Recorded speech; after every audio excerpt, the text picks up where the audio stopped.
জামাত যদি কখনো ক্ষমতায় আসে তাহলে এই দেশে আওয়ামী লীগের চেয়ে ভয়াবহ একটি ফ্যাসিজমের সৃষ্টি হবে। পিআর পদ্ধতির নির্বাচন বাংলাদেশের মানুষ এটা বোঝেও না, জানেও না। সারা বিশ্বে এই পদ্ধতিতে সামান্য যে কয়টি দেশের মধ্যে এই পদ্ধতি আছে তার মধ্যে অন্যতম ইসরায়েল। এবং ইসরায়েলের পিআর পদ্ধতির নির্বাচনের কারণে আপনারা যারা রাজনৈতিক অঙ্গনে এবং বিশ্বের খবর রাখেন তারা জানেন নেতানিয়াহু আজকে ক্ষমতার ভয়ে সে একদম ফ্যাসিস্ট হয়ে গেছে শুধু ক্ষমতা হারানোর ভয়ে পিআর পদ্ধতির কারণে। অতএব পিআর একটা রাজনৈতিক দুর্বিসন্ধ। পিআর যারা জানে আমরা কখনোই ক্ষমতায় আসতে পারবো না, নির্বাচন হইলেই বিএনপি ক্ষমতায় আসবে। অতএব এখন যে ক্ষমতার উচ্ছিষ্ট তারা ভোগ করছে সেই ভোগ থেকে তারা বঞ্চিত হবে এই আশঙ্কায় তারা এক এক সময় এক এক ধরনের কথা বলছে। তারা পিআর পদ্ধতি চায়। ইতিমধ্যেই 300 আসনে তাদের ক্যান্ডিডেট ডিক্লারেশন করে প্রত্যেক আসনে তাদের ছবি সম্মিলিত পোস্টার দিয়ে দিচ্ছে। অতএব সাবধান বাংলার মানুষ, জামাত যদি কখনো ক্ষমতায় আসে তাহলে এই দেশে আওয়ামী লীগের চেয়ে ভয়াবহ একটি ফ্যাসিজমের সৃষ্টি হবে।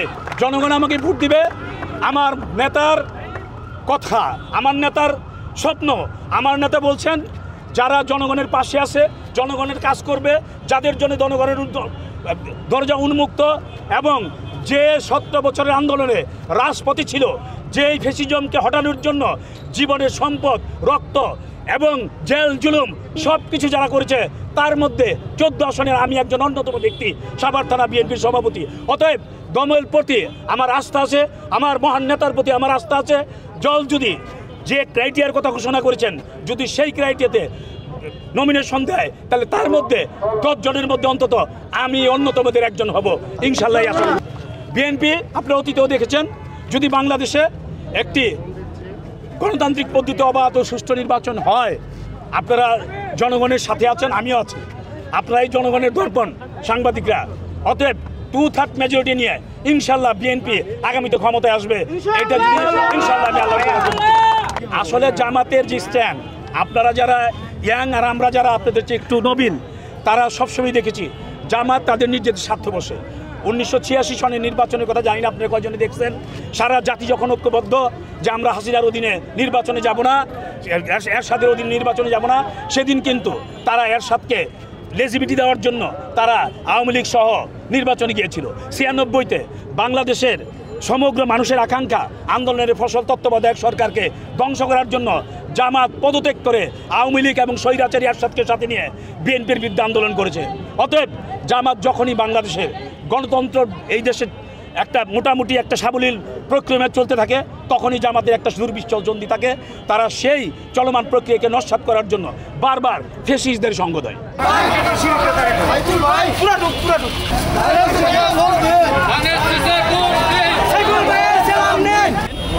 যে সারা বাংলাদেশে বেশ কিছু আসনে আপনার সংসদীয় আসন পুনর্নির্বাচিত হয়েছে, সেই সুবাদে ঢাকা 19 থেকে 2টা ইউনিয়ন ঢাকা 14তে ঢুকেছে।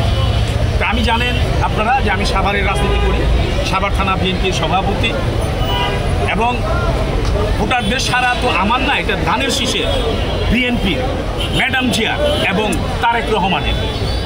আসলে ম্যাডাম এবং তারেক রহমান এবং বাংলাদেশ জাতীয়তাবাদী দল যাকেই নমিনেশন দিবে ইনশাল্লাহ স্বতঃস্ফূর্তভাবে ভোটাররা তার পক্ষে রায় দিবে। এই বিশ্বাস থেকে আমি 14 আসনে ধানের শীষের মনোনয়ন প্রত্যাশা করি। একটা প্রশ্ন আছে, প্রশ্ন আমি করি, সেটা হচ্ছে যেহেতু আপনি ঢাকা 19 আসনে রাজনীতি করেছেন, এখন বলছেন জাতীয়তাবাদীর রাজনীতি করি, আমি বিএনপির রাজনীতি করি। বিএনপির যারা ভোটার তারা এলাকার জন্য কোনো ব্যক্তিরে ভোট দেয় না, দিবেও না।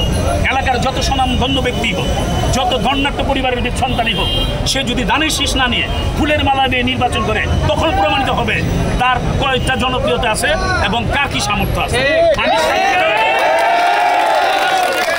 আমার বিশ্বাসের জায়গা আমার দল এবং ধানের শীষ।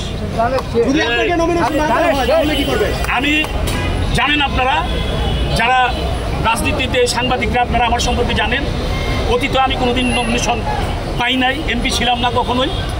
দল যদি দেয় ভবিষ্যতে হব, কিন্তু এই দল করি দীর্ঘদিন যাবত। এই দলের সাভারের প্রতিষ্ঠাতাদের মধ্যে আমার বাবা ইমামউদ্দিন চেয়ারম্যান একজন ছিলেন, আপনারা হয়তো অনেকে জানেন। সেই সুভাবে জন্মগতভাবে বিএনপির রাজনীতিতে সম্পৃক্ত। দল যাকে নমিনেট করবে তার জন্য জীবন বাজি রেখে ইনশাল্লাহ নির্বাচনে লড়ব। এইটাই সারা বাংলাদেশের জাতীয়তাবাদী। একটা প্রশ্ন,